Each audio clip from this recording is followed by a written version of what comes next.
We are spending 60 to 70 billion dollars a year. India are spending on our children about that much a year when we send them to study abroad. Now we are seeing that it might not give you a job which is worth that. The fees are a lot, the living costs are a lot. Places like UK, US. What, according to you, is the cost-benefit analysis? What should a parent think about when they are thinking of sending their kids abroad?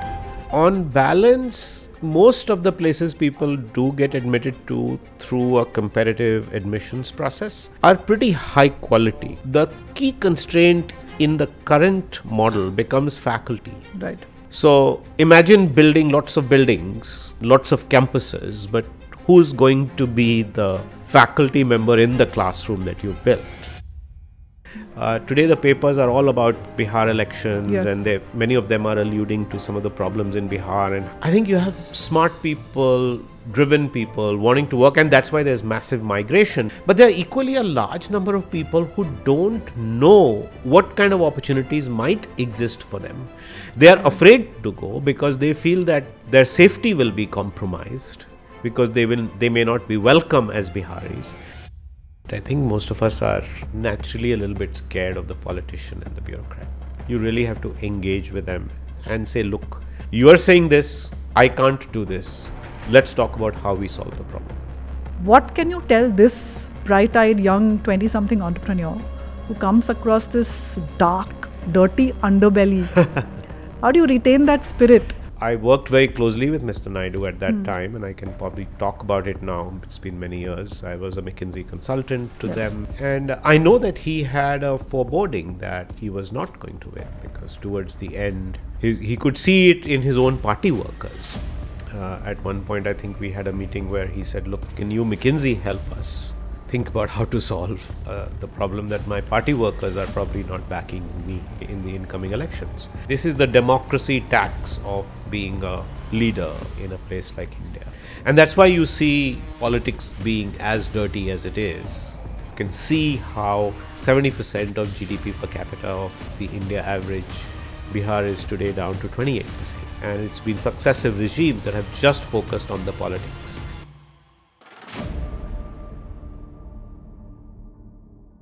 Welcome to the Growing India podcast. I'm Monika Halan. I talk to thought leaders to deconstruct complicated things in the areas of economics, policy, geopolitics, and geoeconomics. The Growing India podcast is a joint initiative between Groww and me to talk about some of India's most pressing issues. Today, I have the absolute pleasure of introducing somebody who's a rare commodity in India, an institution builder, Dr. Pramath Raj Sinha. Thank you so much, Pramath, for sparing the time and being here. Thank you for having me. Thank you so much. We will talk across, of course, education, institution building, and then I'm also going to come into a little bit of governance and issues of democracy, and I'll tell you how it all fits in. Sure. But I do want to start, of course, with education, and I see it as a demand and a supply problem. So we've had the new education policy. They've allowed foreign universities to start setting up here as well. I think you have two examples in Gift City of Australian universities who are setting something up. And many more in the rest of the country. Yeah. Do you think that goes a little distance in keeping the kids here? I mean, how do we solve for the supply side? Because look, I am a student of economics. If there's more demand than supply, then prices should go up and then more supply should come in. We are not seeing market forces at play here, which is again probably because of the government hold on it. Yes, so there are multiple parts to your question. The first is, do these foreign universities that are coming in make a huge dent? My take is no, because they are going to be relatively small. They will provide, obviously, alternatives for our students in India, but universities are not corporations. They are not going to come in and put in a large campus day one. They're going to start small. They're going to start with one or two programs. The University of Southampton has just started in Delhi, in Gurgaon. And I don't know about the two in Gift City, but I think Southampton has a class of 100 and something incoming students. So if you think about it, it's relatively small. Most of them will take time to get to, say, 5,000, 10,000 students, which might be part of their long-term plans. But even for us at Ashoka to get to 3,000 students where we are today has taken us 10 years for an undergrad. So the foreign universities per se will provide interesting alternatives to people who can again afford it at a slightly lower price point than they would pay for the same education going to that foreign country. But it's not going to expand the supply in a big way, in the way you are talking about it. So the only way, I believe, is for us to build more institutions, and people are building quite a few. Give examples. I'm not sure I am at liberty to talk about all these examples, but I can tell you that a lot of people are starting new universities. Universities, not just colleges. Universities. Okay. Universities. And the recent UGC regulation around allowing deemed to be universities in distinct category, as it's called, is getting a fairly robust pipeline of applications. They've approved just a handful right now, but you will see a very large expansion there. We have, of course, expanded a lot in the public system. As you can see, we are expanding the seats in most of the universities. But even so, I've been talking about this for a very long time, that the key constraint in the current model becomes faculty. Right. So imagine building lots of buildings and lots of campuses, but who's going to be the faculty member in the classroom that you've built? And there we have a second problem, and that is the bigger problem, is that do we have enough folks coming in to teach? And how do we scale that up? And there is no easy answer there.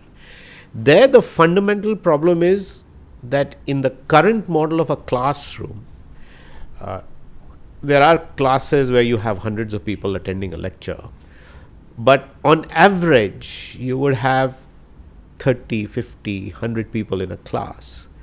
And so that limits the capacity. Then the supply becomes, the constraining part of that supply that you were referring to becomes the supply of faculty. And the only way to break that constraint, I believe, is through, of course, there's the move now to bring in practitioners like you to come and teach in the classroom. The professor of practice. Professor of practice. Right. But I think the only way to solve this problem is through technology. And that's already happening. So we'll talk about technology, but on one hand, we say that there aren't enough jobs. Like people are not getting jobs, they're unemployed. And then we are saying that we don't have the skilled people to teach. So, and we know that people are graduating, they're doing PhDs, we know that the supply of qualified people is there.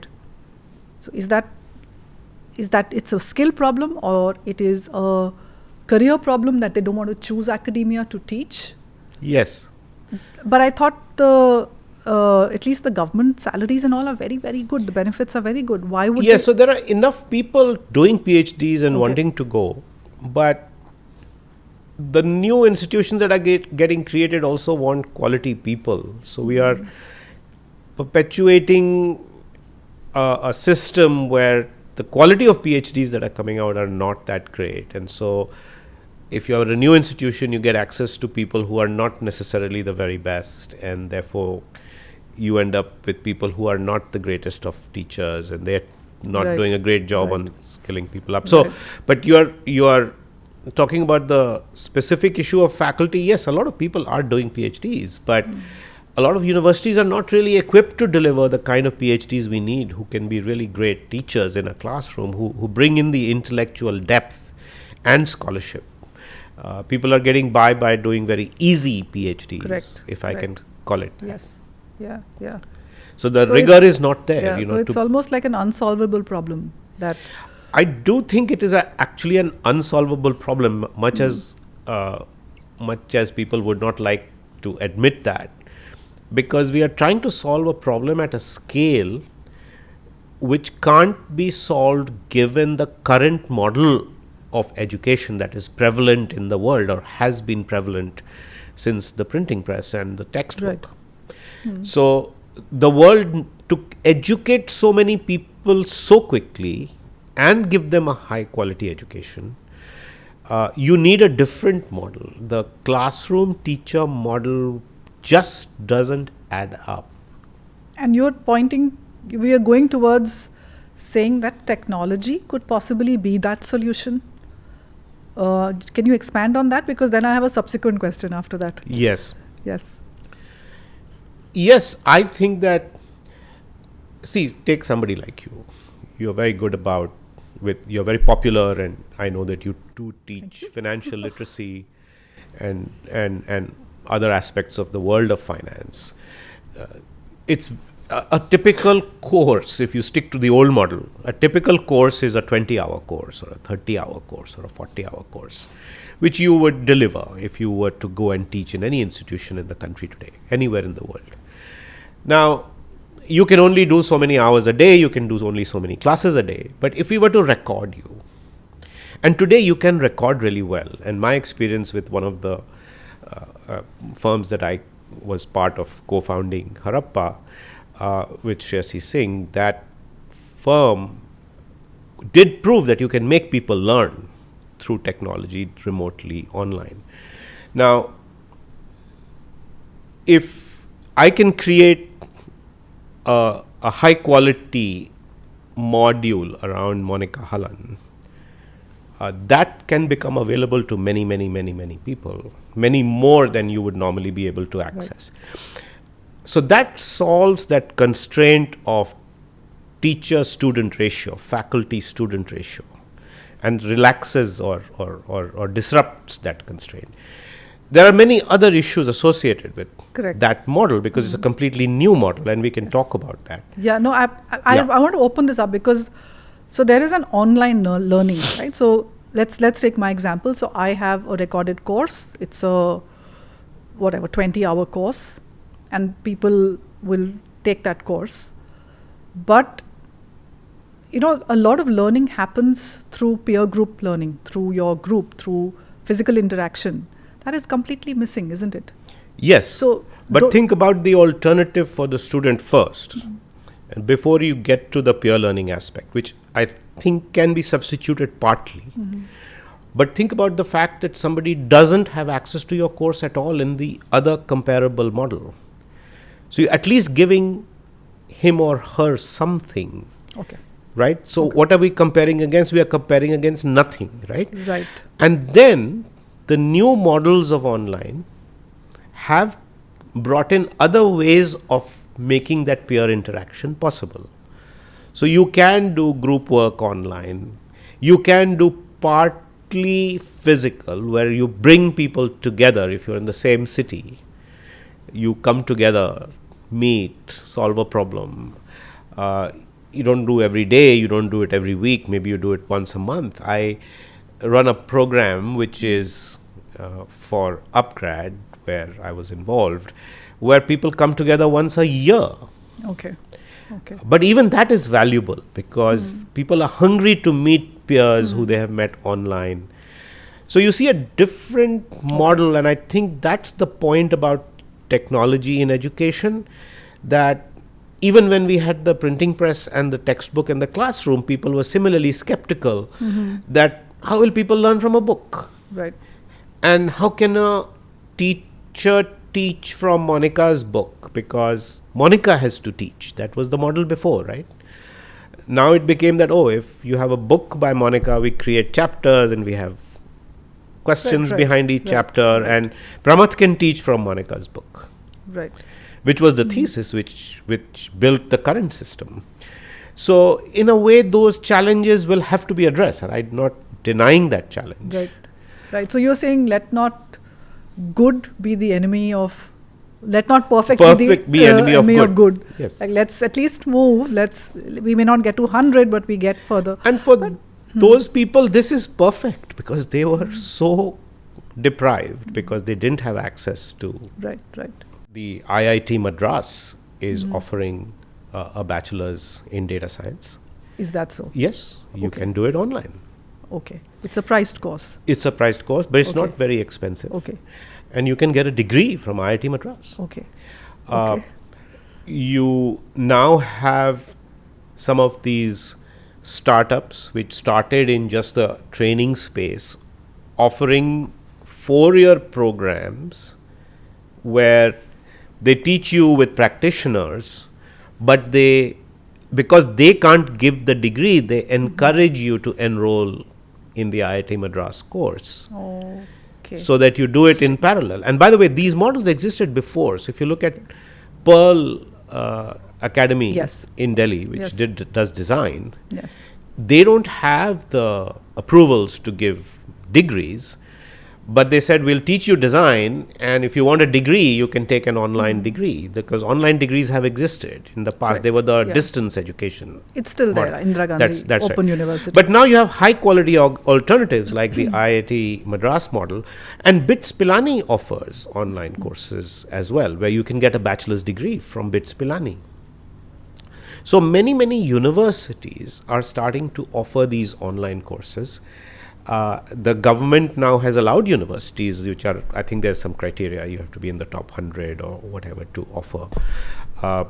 Jindal, for example, offers an online MBA, which is very popular. Which then brings me to, sorry. So just immediately on this, if you were hiring, so the HR department of a large company, would they evaluate a degree, online degree from IIT Madras the same as a physical engineering degree?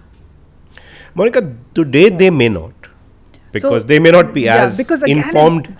For me as an individual, I'm also looking at a career out of that. And when I go to apply, then I want really to get that job. Sure. I think they will start looking at that, because what they will find is that some of these online degrees actually have greater rigor than a lot of the places that they are being hiring from before and being frustrated by. And that not only are these online degrees in of themselves rigorous, but they are supported by these offline models, like the Scalar example that I'm giving you, where people are in fact diligently giving additional support and training to these individuals to even further upscale them, and they are very focused on outcomes, because they are a non-university university. They have to prove the benefits and the ROI, and they are charging because they need to charge, because they are for profit. So there's a much greater onus on some of these entities that are coming into the space to deliver outcomes for students. Otherwise they wouldn't survive. Right. So I think there is a movement. I think the government was also focused on building a digital university. I'd been involved some time ago in giving them inputs, and I think they have kind of handed that over to Swayam, which was their online portal, to start giving degrees for credit. So some of this is starting to happen, and it will naturally happen because there will be the pressure, the demand pressure, to say, look, should I go to a third-rate college or get a first-rate online degree where I have a better chance over time of at least having some credentials that will be valuable?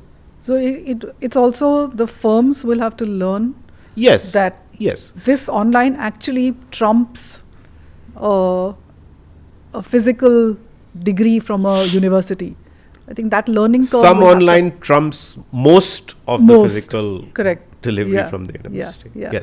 And they will have to taste that success. They will have to. So look, the same thing happened when we set up ISB. People said 1-year MBA, taught by visiting faculty.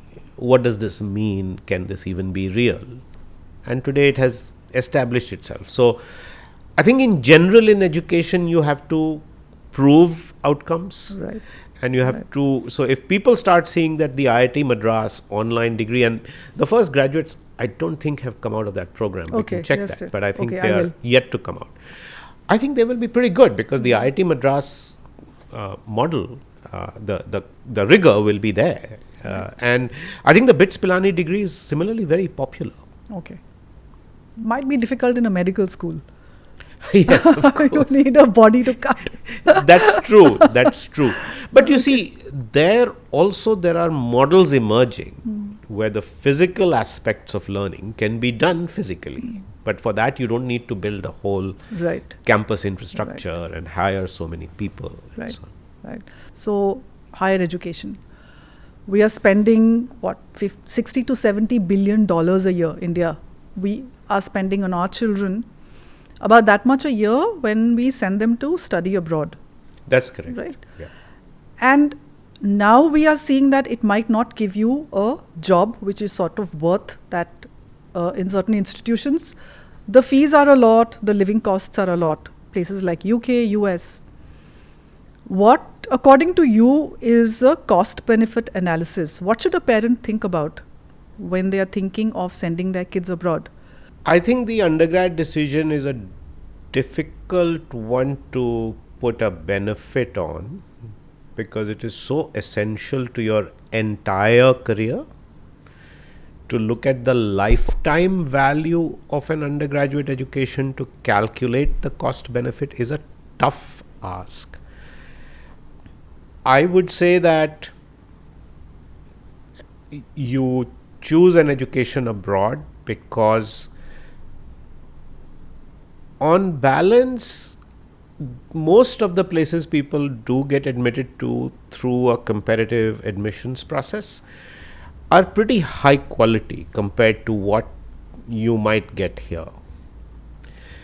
So there's no doubt that your foundation becomes very strong. Not everywhere, but most of the people that you and I might be talking to or who are going through some sort of a admissions process, not just going wherever there's a seat available, would go to a half decent place, and those places will provide a very strong foundation even today relative to what is available to most people in India. Now, the only reason you would take on that cost is that you can afford it, very honestly, because what you then do with that over a lifetime, I would think it is definitely possible to recover more than the cost, and many times more than the cost, and benefit from a good, solid 4-year, 5-year, 3-year undergraduate education. But again, it comes down to, do you have the money for it or not? And I think a lot more people would go if they could afford it. Right. And that's mainly because we have a supply side problem here. We have a massive supply side problem. And in aggregate as a country, I don't think we are creating enough jobs for this very large mass of young people. Right. So they are lost, and then we try to fit them into the wrong boxes, and we Right. get frustrated, Right. and so on. Right. So I'm just going to pivot a bit and talk about the fact that I've heard you say earlier that we treat our students as commodities, input, output, medical degree in, doctor out, engineer in and out. So it's very easy to say, follow your heart in terms of to tell a student something. But if that student wants to just count stars on a beach, that's not going to get anything out of that profession. There's no profession like that, right? How do you choose a career path? So if you don't want this input-output matrix, how does a young person today choose a career path? My own career, your career, has a little bit about trial and error. And I think we are still stuck in that deterministic mindset that there is this one perfect career for me, one perfect job for me. And I don't think that's true. That never was true. That was a very constrained environment where when you got something, you said, oh my God, I can't lose this. But today you do have multiple choices. But that means that you can, the fact that you have choice actually confuses people.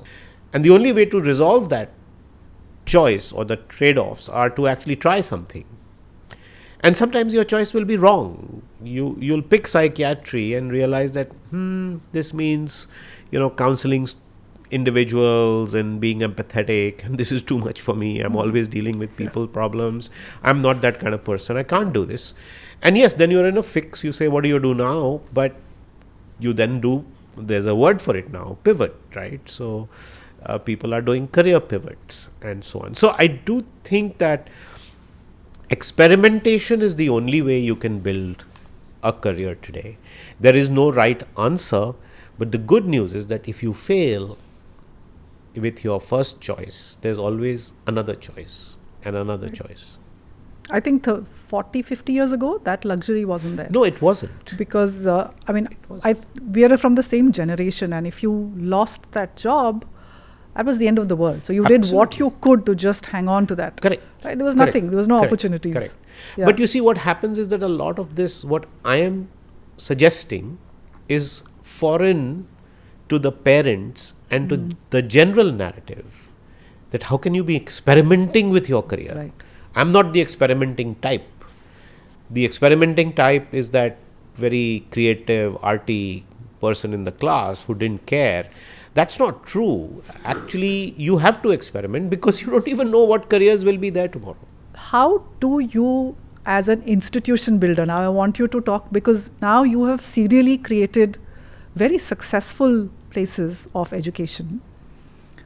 If somebody else wanted to go down that path, what would you tell them to do? How do you create this buzz, which is an ongoing buzz, not just because you walk into the room? Yeah, so first you're giving me too much credit, and I'm grateful for the associations that I've had with these institutions, but got a lot of help along the way. And a lot of people deserve credit. But I will tell you what I've learned from the early success of these institutions. I think governance and leadership is the most important ingredient in making what you said happen or preventing what you said from not happening. So founders tend to think about first proving a point, then about scaling, but they don't think about true institution building, which is, look, this has to survive me. Right. And not just survive me, but maybe survive many generations after me. And so while you think about what the organization will do and what you will do to make it high quality and so on, you don't zoom out and say, look, how will this be run? Who will take decisions? What kind of people will be there? And how will they do what I'm doing? I meaning me or we are doing. Yeah. The trade-offs we are making, this and in the institutions, at least the way you describe them, the unmitigated or unquestionable focus on excellence, not diluting that. And so you have to be thoughtful about how you put those mechanisms in place within your lifetime. Name some of the mechanisms. So we talk about this a lot in the case of Ashoka and ISB, which is the whole idea of collective philanthropy and shared governance. Now the central idea is that no one person dominates. Even if it seems to you that I'm very involved in these institutions, the truth is that we've created this model, but it's damn tough. It's actually not like running a company or being a founder and an entrepreneur. There's a structure that we have in both these places that can sometimes be very onerous, and people will have very different views. But how do you make them all feel like they each own the institution and yet no one owns the institution, that it's a collective ownership? So you do that by first setting the rules by which people will come in, and then you set the rules by which people will take decisions, and things will happen. And what I have found extremely inspiring is that if you get this model right, then it really does lead to better outcomes, because it truly pulls in the creativity and the experience and the risk taking and the risk mitigating experiences of people who point out things. Hey, have you thought about that? So I do think that is one tool that makes a huge difference. Also about how do you choose the leaders? How do you set up in a mechanism in process, not just the leader, but the top team? We are just going through that process at Ashoka. We are at a stage where we are going to create a school structure. We'll have many more deans. What does that do to the vice chancellor role? What is the role of a pro vice chancellor? Should we have one or many? These are all very important issues, and founders typically don't invest that much time, or don't have to, because they feel that by the sheer dint of their energy and passion, they can make the thing go forever. Yeah. So these things take time, and ISB is 25 years old, and I can tell you that I head the governance committee, and the one thing I think I have failed to do is complete my role as the head of the governance committee, because we haven't yet ironed out all the things about governance that need to be ironed out, especially if this institution has to go for another 25 and 75 and 125 years. We've seen that bureaucracies stall a lot of projects. China, in that way, has had an advantage because you don't need permission. You just go and do it. There's a democracy tax that I call it, which all of us have to pay.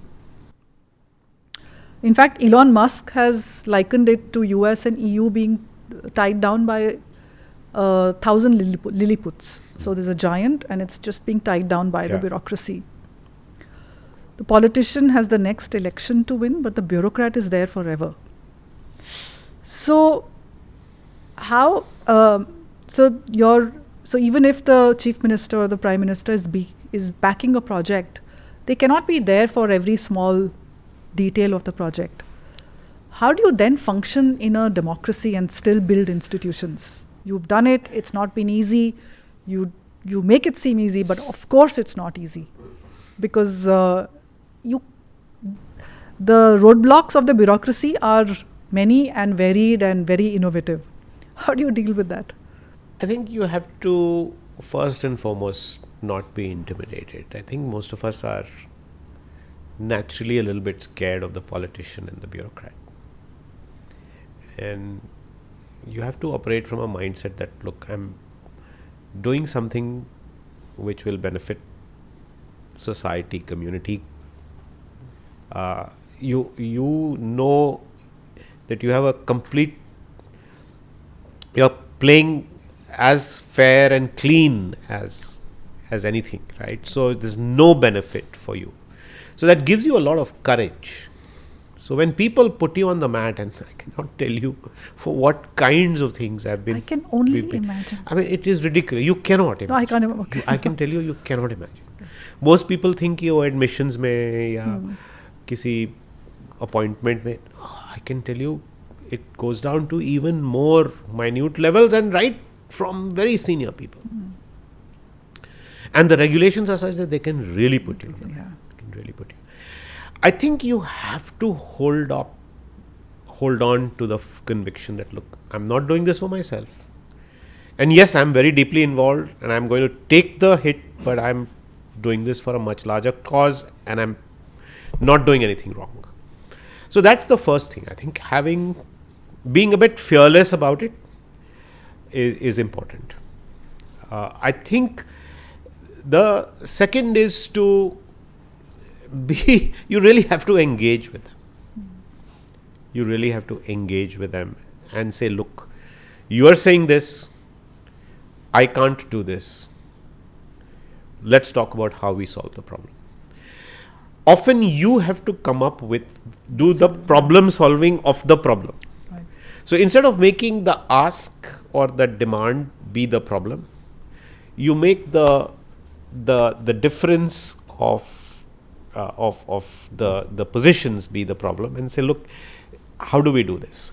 So for example, the common thing is admissions, or there I know this person is not going to make it. So the first thing I try is to say, look, I will talk to that child or their parent. Let me do that. You've done your job, no? You said that I will help. You didn't promise that you'll get them in.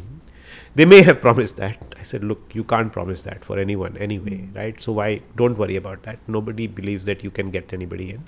Let me deal with that. Now, you're saying, well, why do you have to even do that, right? But you deal with that overhead. You say, look, this is the travails of this role. I have this person's support. This person, without this person, I would not have gotten where we have. I live in this democracy. I have a democracy tax. This is the tax. So why should the chairman of the board of trustees of an institution have to spend time with a parent about their child studying here versus somebody else? And I go out of the way then to say, look, we can't get you in here, but I'll do whatever I can to help counsel you, help you. Here's my book on how to make choices. So you play all kinds of these games. But yes, it's a tremendous tax. And what keeps you going then is your internal energy about what you're doing. So you have to be a problem. You have to treat it as a problem to be solved rather than take it personally. And apply all your creativity to solve these problems. So basically you have to want to do something really badly to take all this which comes along the way. Yeah, and I think that instead of saying I'll flout the rules or laws, which is what a lot of people do and get away with it, and therefore they can meet any demand, you say, no, I'm going to stick to the straight and narrow. You tell me what the rules are, I'll follow the rules. But then I know I'm doing something much bigger. And so if you are going to ask me to do something or force me to do something that I can't do, then I will tell you, I'll be transparent with you. But I know that you've promised somebody something, you're trying to do somebody a favor. Let's work together to see how we can take that. Right. So related to this is the question of corruption and bribery. And again, I've heard you say you haven't paid a single rupee. That and line we don't cross. I am sure you have suffered again because of that. In many ways, they can do a lot of things, cut your electricity, look, the way that the rules are raids, the way rules are formed, what we are doing right now sitting here, we are probably breaking 5 laws. Okay, so the way that they have framed these, they are deliberately ambiguous. It gives a lot of power to the rent seeker who will come in and say, there is no spittoon here in this room. Okay, and some regulation requires that there should be a spittoon here. So they'll find a way. Now, you have come at it from a place of extreme, that you want to set up something for the country. An entrepreneur may not have that. An entrepreneur, and which is fine, absolutely. And I have been an entrepreneur too. Right. They want to make money. They want to build something. What can you tell this bright-eyed young 20-something entrepreneur who comes across this dark, dirty underbelly? How do you retain that spirit? Look, the most practical advice I can give to that entrepreneur is find somebody older who's been there, done that, and get their advice. Because I can't answer I can't say be completely this way or that way. I think we all live in the gray zone. And I think that's true not just in India. I think it's true around the world. I think in a institution building setting like the one we were talking about in education and stuff, you can take the high road. And you can say, look, I'm building this for 100 years. That's exactly my question. But if you are building something where you have an investor, you have to show numbers and, there's a GST order, tax demand, and you have to, oil the wheels, what do you do? I think it's a tough question. I mean, of course, the first ingoing advice would be don't do it and take the high road. That should be the clear advice.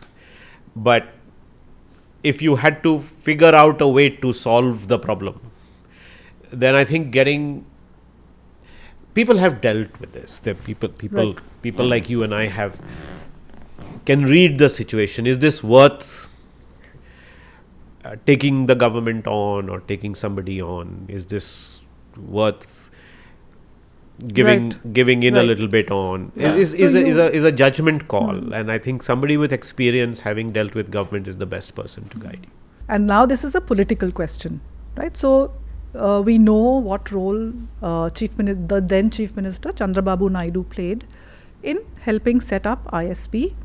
It wasn't just ISB; it was many, many, many things that he did. I mean, he was transformative for the state. But he loses the 2004 election. There's a tension between a politician who he deeply wanted change, growth, development, and the freebie culture. Right? So there's a tension between the two.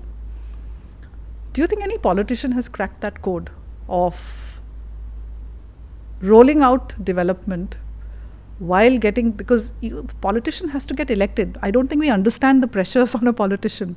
He has to get elected again. Especially in this case, what do you think, like what is the balance again between somebody who wants to really push the pedal on growth and development, whereas it is freebies which works? Well, I think you have a successful example in our country, and Okay. I think what it has shown is that you have to do both.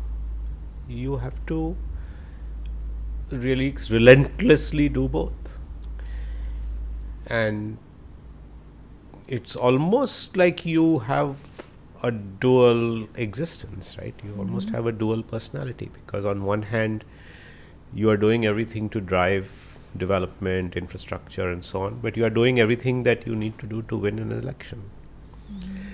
And I think there are examples of people who have done it successfully. There are people who are not able to maintain that. So people do one or the other. Correct. And that's where they lose the balance. Right.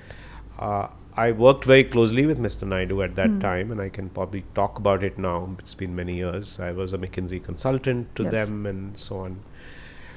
And I know that he had a foreboding that he was not going to win, because towards the end, he could see it in his own party workers. At one point, I think we had a meeting where he said, "Look, can you McKinsey help us think about how to solve the problem that my party workers are probably not backing me in the incoming elections." So I do think that you have to have a dual existence all the time if you're going to, because this is the democracy tax of being a leader in a place like India, I think. And that's why you see politics being as dirty as it is. But you hope that you have leaders who can also work on the other side simultaneously. I think that we've not had that in Bihar for decades now, since that's an election that's just coming up, and we know that is front and center now, which is, you can see how from being maybe 70% of GDP per capita of the India average, Bihar is today down to 28%. And it's been successive regimes that have just focused on the politics. There was a brief time in the interlude where Nitish Kumar first came that infrastructure took off. So I think you have examples of this, and I think Mr. Naidu is himself a good example of his doing so much on the development side every time he's had that opportunity, that one section of the population just loves him. But if you look at Hyderabad, Yes. when I first went to Hyderabad and we saw what was happening, and it was like, oh wow, this could work out. But even at that time, we weren't sure it would work out. It all works out. Today's Hyderabad is really due to what he did when he was there in his very early 2000. 95 to 2004 was his time. Yeah, 2000, that Yeah, period. Right. But look, he loses the elections. Yeah, so that exactly is my question. That somebody who's what I'm hearing you say is this growth with redistribution. So we keep growing, keep taxing the people. I think there and is then redistribution, but it's more than, it is perhaps not the kind of perfect economic redistribution. It's redistribution to win votes at any cost, right? Because again, from the point of view of the politician, I need to stay in power. So That's right. in my heart, let's say I want growth and development. But if I don't win that election, then how will I? I will not be able to do what I want to do. Correct. So I am not for a moment condoning the freebies, but I'm just trying to intellectually think this through. No, I think our current Prime Minister has thought it through. Okay. And I'm pretty sure that if you look at his track record, he's demonstrated that is the only way that you can have a sustained economic program if you have the clarity that the two have to go in parallel. Any states you see doing the same thing, where they have this nice mix of freebies and this whole focus on growth? Consistently, no, right? I mean, if you looked around the country, other than Gujarat, But don't you think Tamil Nadu does it really well? I haven't followed Tamil Nadu politics enough to know the flip-flop between the two DMKs, right? Okay. So, but I think that it's not been one consistent political party. So in that sense, that's where I'm hesitating. Right. Okay. From an economic development standpoint, I agree Right. with you. Karnataka has made a mess of that. So Tamil Nadu is a good example perhaps of economic development having grown steadily, which was the early India, right? The post-liberalization. That we were all in a high saying, it doesn't matter which political party, we are now on this forever and so on. I think we lost that plot even at the center Right. after Yes. that initial euphoria. That, you remember there was this narrative that regardless of Yeah. which political party, Yeah. India is now on an In upswing. fact, many people warned us internationally, Yeah. don't take your growth for granted because That's you right. cannot do that. Thank Thank you you. so much. I think we've gone to all I different know. kinds of places, but for me it was extremely enriching. Thank you so much. No, same here. Thank you so much. Thank you for watching. I know I learned a lot. I hope you did too. I do these conversations so that you can make up your own mind about the India story. Join the dots yourself. Do drop me a line on who you'd like me to call next.